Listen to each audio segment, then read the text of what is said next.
Welcome everybody to another episode of Fins Nation. I'm your host, Louis Sung, and today we're going to be discussing something that is kind of on my mind right now because I don't know if any of you remember, there was a game last season in 2022 where the Miami Dolphins faced off against the Baltimore Ravens, and then all hope seemed lost, right? All looked like it was going to be doomed. It was only 12 minutes left in the fourth quarter. Miami was down 14-35, and then all of a sudden it was just railroaded from there. The Miami Dolphins came back against the Baltimore Ravens, the vaunted Baltimore Ravens, on their home field, no less, and just let everybody know in the NFL just what this offense was truly capable of. Because we didn't see that in week one against the New England Patriots. It took until the fourth quarter against the Ravens for this offense to truly go incredibly ballistic.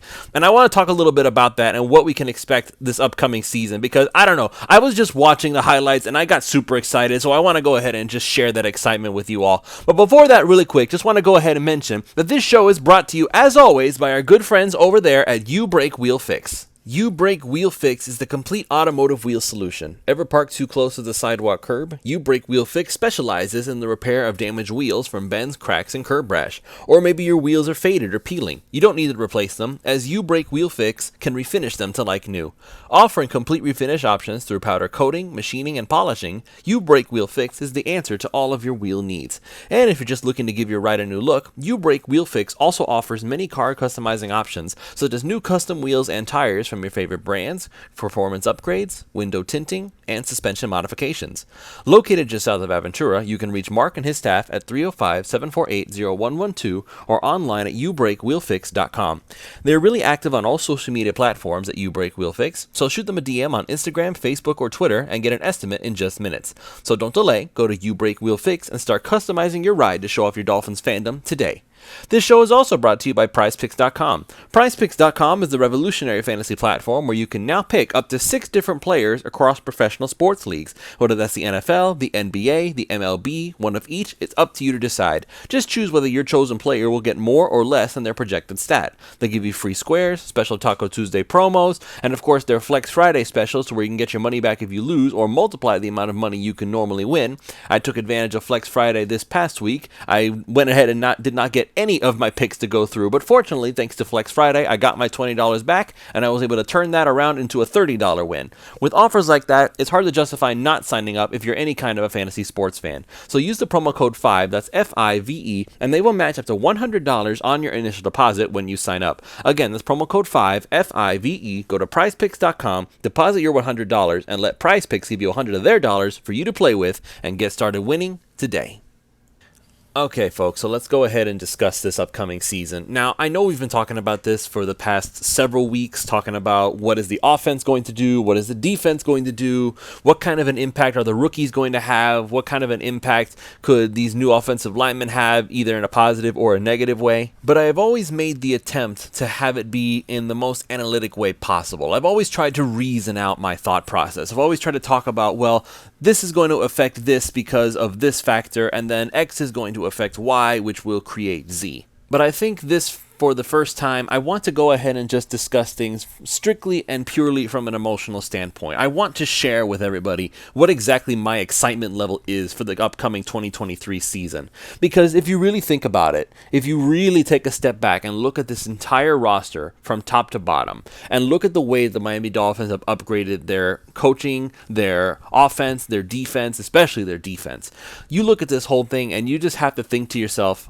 I really can't wait for the season to start. I don't want to listen to OTAs. I don't want to listen to mini camp or mandatory this or training camp. I don't want to listen to all that. Just heck, even the preseason would be welcome at this point, because I want to see even the vanilla stuff. I just want to see some regular Dolphins football again. And we have so many reasons to be excited about it. And what really got me going with this, the thing that triggered this whole discussion, was once again, just bringing it up, the NFL official Twitter account went ahead and pulled up, and it said this tweet: will the Miami Dolphins and Ravens deliver another classic in Week 17? Because as we discussed during Pulse of Fins Nation this past Tuesday, and as we discussed on previous shows as well, we talked about the schedule. The Dolphins are going to be facing off against the Ravens again, and it's going to be in Baltimore again, just like it was last year. And you just have to think about this. What the Dolphins did in that fourth quarter is truly unprecedented. I'm watching it cycle around because with videos on Twitter, it just continues to cycle until you like scroll off of it. And just looking at it again, the Dolphins were down 14-35 in the fourth quarter. Even the fact that there were still a little bit over 12 minutes left, you look at that kind of a score and you see the Dolphins have been failing to score all day long, and you just think to yourself, oh my God, this is over. The defense is letting the Baltimore Ravens score whenever they want. Lamar Jackson just runs around and just absolutely destroys the defense from top to bottom. And you figure, well, the Ravens will just score again and again and again. Meanwhile, Miami can't seem to do anything right. And so with that in mind, you just, again, you keep looking at this. You keep seeing what the Dolphins were able to accomplish. And here we go. We're going to cycle right around to it again. 14-35, and Tua goes ahead. He dodges defenders in the backfield. He's able to get around all these blitzers. He's able to get around, avoid the pressure, and he somehow manages to turn his body completely around and find River Craycraft while he's on the run, which, by the way, we've had issues with that in the past. On the run, Tua finds River Craycraft for a touchdown. Then the very next drive, he launches an absolute shot all the way to Tyreek Hill down the field for a perfect touchdown. It was perfectly placed, too. And then, again, the very next drive, here we go again. So they go 28, and now Tua finds Tyreek Hill again, all the way down the field. Tyreek puts up the peace sign, and automatically the Dolphins have just tied up the game. Baltimore does score again. It's another field goal. But again, Tua drives him all the way down the field, and Tua just tosses it up to Jalen Waddle, and he goes up with it and comes back down with it. It was the most incredible thing, and I still remember I was watching it with my father when this was happening, and we were both in absolute shock and disbelief. I think if I go back and I listen to that post-game show that we did after that on the 5 Reasons Sports Network, we were both in complete awe. My father was in the background, and I had to keep telling him, shh, you can't, like, I keep muting myself. Hey, you got to be quiet. I'm doing this show. But the level of excitement that we both had, seeing what we saw, seeing what Tua was able to accomplish, and yes, Tyreek Hill and Jalen Waddle were all a big part of that. I can't take that away from them, and I wouldn't even try to. But this offense was just in its infancy. This was only the second week of the regular season after we had spent the entire preseason just kind of looking at the boring, bland, vanilla nonsense. And this was after just, again, week 2. We were seeing them do this against an admittedly weakened Baltimore Ravens defense, but defense has always been a staple of the Baltimore Ravens. So the fact we were able to do what we did at all, and again, I can't just say, oh, the Dolphins were just driving down the field the entire game. They had not managed to score more than 14 points all game long, and then all of a sudden, in the fourth quarter, I don't know what had happened, but they just came alive like nothing I'd ever seen before. It was unprecedented. I don't know if I'll ever get to see it again in my lifetime, but I think Alfredo Arteaga, the 3 yards per carry, he talked about this as well. And I think anybody, if you ask them, will kind of agree with me on this.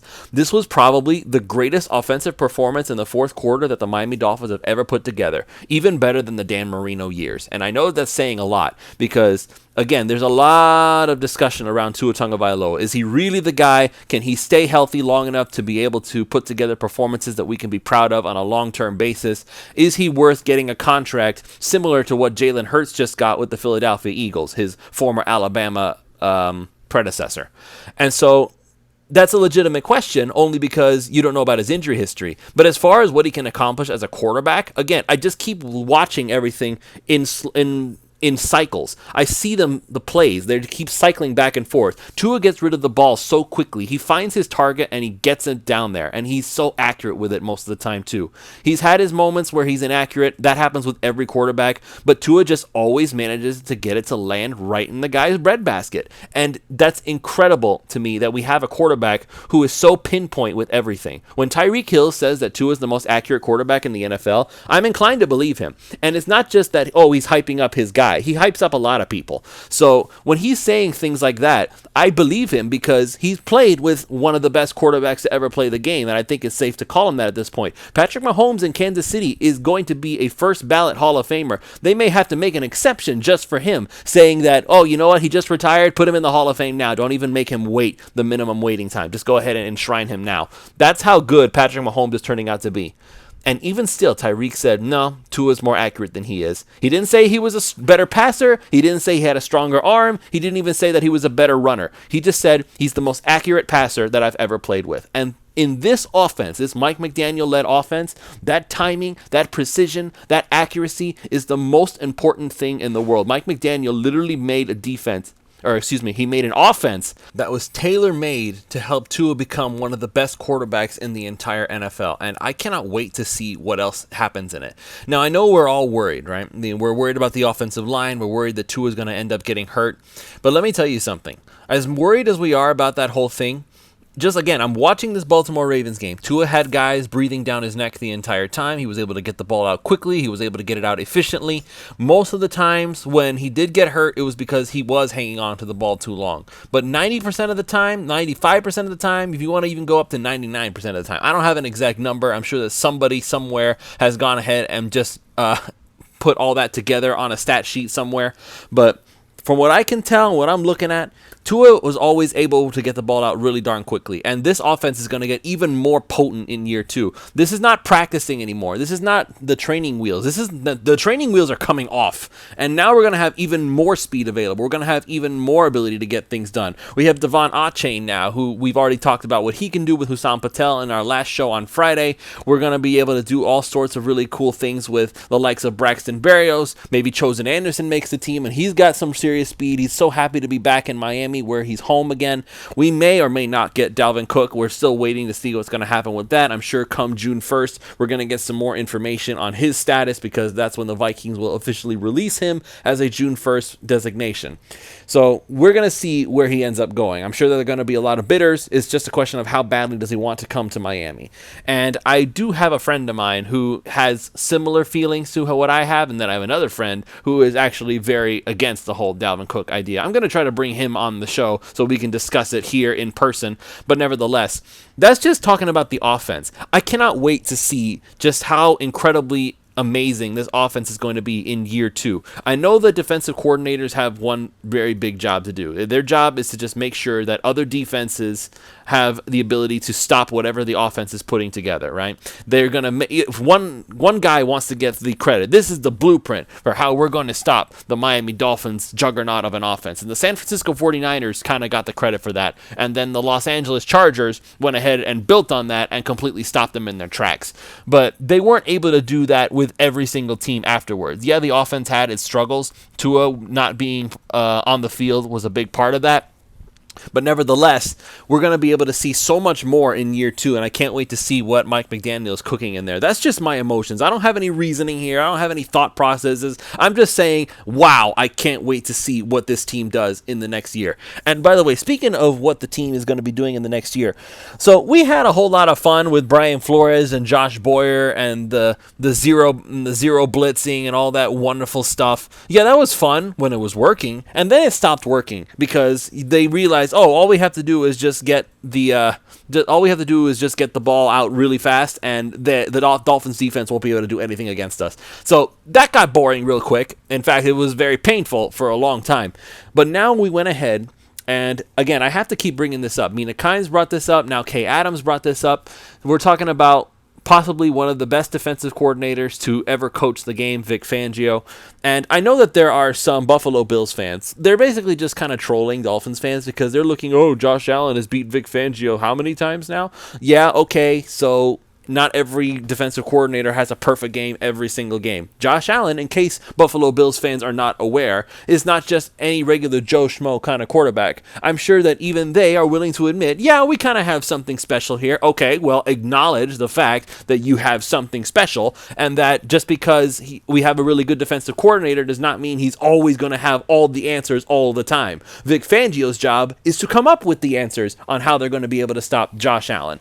And I'm sure that he's currently working on it even as we speak. So with that in mind, I'll go ahead and just bring this up again. Vic Fangio has what is possibly the most talented defense on paper, and I can't wait to see how it's going to look. They went ahead and they drafted Cam Smith. Okay, so that means that Jalen Ramsey is going to be the roaming chaos inducer. He's going to be the guy who's going to be all over the field, making quarterbacks miserable, which may, of course, include one Josh Allen. I don't think that Jalen Ramsey is going to just be shadowing Stephon Diggs. I think the shadowing job is still going to belong to Xavier Howard for the most part, because Jalen Ramsey is well known for being all over the field all at once. Xavier Howard is not. But Javon Holland is going to be able to do a lot more now because he's not going to have to be babysitting the entire field all at once like he was last year when Keon Crossan and Justin Bethel, and again, I give credit to him, but Kader Kohu, he was a young undrafted free agent. It's not like he had this incredibly high expectation on him. He started having them once he started playing well, and now we have high expectations for Kader Kohu, but that does not mean that starting out we were looking at him like, you know what, this guy's going to be the long-term answer for the Dolphins. We still don't know if that's going to be the case. For all we know, in a couple of years, Jalen Ramsey and Xavier Howard will be out, and Kader Kohu and Cam Smith will be in. We'll see. I'm not going to hold my breath on that just yet, but just imagine if the Dolphins are already able to find their next cornerback tandem this early on. That would be fantastic. But I'm talking about this upcoming season. This upcoming season, David Long Jr. is in the house. He's one of the best upcoming linebackers there is. Jerome Baker's still going to be there, but he's now going to be able to do more of what he's actually good at instead of having to be everything all at once all the time. You have, again, like we mentioned, Xavier Howard, Jalen Ramsey, Javon Holland. We brought back Brandon Jones again. Andrew Van Ginkel's going to be back as a pass rusher. I bring him up only because for Vic Fangio to go out of his way and say, hey, come back to Miami because I want to use you, he must have something in mind. And you still have Bradley Chubb. Jalen Phillips is getting better and better. Christian Wilkins is going to continue to be an agent of chaos on the field. I can't wait who he trolls this upcoming season, who he gets all upset because he got a little too close for comfort for one specific quarterback, or maybe he swipes the towel of another offensive player. We'll see. I don't know what he's going to be planning, but I can't wait to see it once it does happen. Zach Sealer's still going to be there. You have so many players on this upcoming defense that just on the top, I understand the whole depth aspect of it. Depth is going to have to come into play at some point. We hope that it's not going to be anybody important, but we all know that inevitably, I don't know who it's going to be, but somebody's going to get hurt. Hopefully not long term, but somebody's going to have to get hurt because that's how the NFL goes. Hopefully it's nobody super important, and hopefully it's not somebody who's going to be gone for a super long time. I would hate to hear that somebody gets a torn ACL in training camp or something along those lines. I saw that, I believe it was Kevin King, who is a free agent. He was trying to actually start up a comeback, and he ended up tearing his Achilles. So that's really unfortunate for him. I would hate to think that one of our Dolphins players are not going to be able to get to play their season because something happened while they're just working out and things like that. I would hate to see that happen, but you know what? If it does happen, I think the Dolphins will be able to have in a much better position of keeping the next man up, so to speak, as long as we don't end up having to go 6 or 7 players deep like we did last season. That would not be fun at all, because I really don't want Keon Crossan and Justin Bethel to have to come in and play legitimate cornerback downs again this year. But nevertheless, I have so many reasons to be excited about 2023, and guess what? So do all of you. I want to thank you guys for just staying with me on this ride while I talk about my overall emotions regarding this season.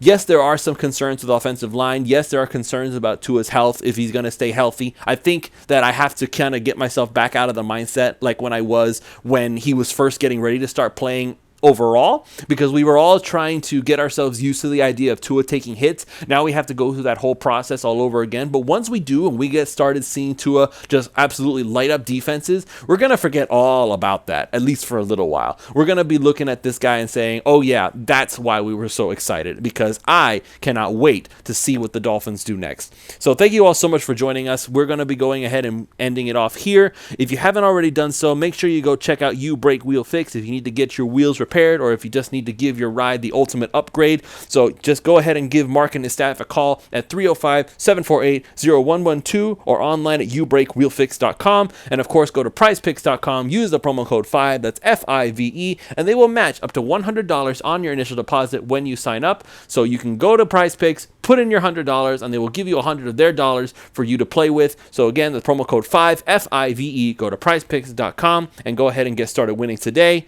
We will see you all next time for another episode of Fins Nation.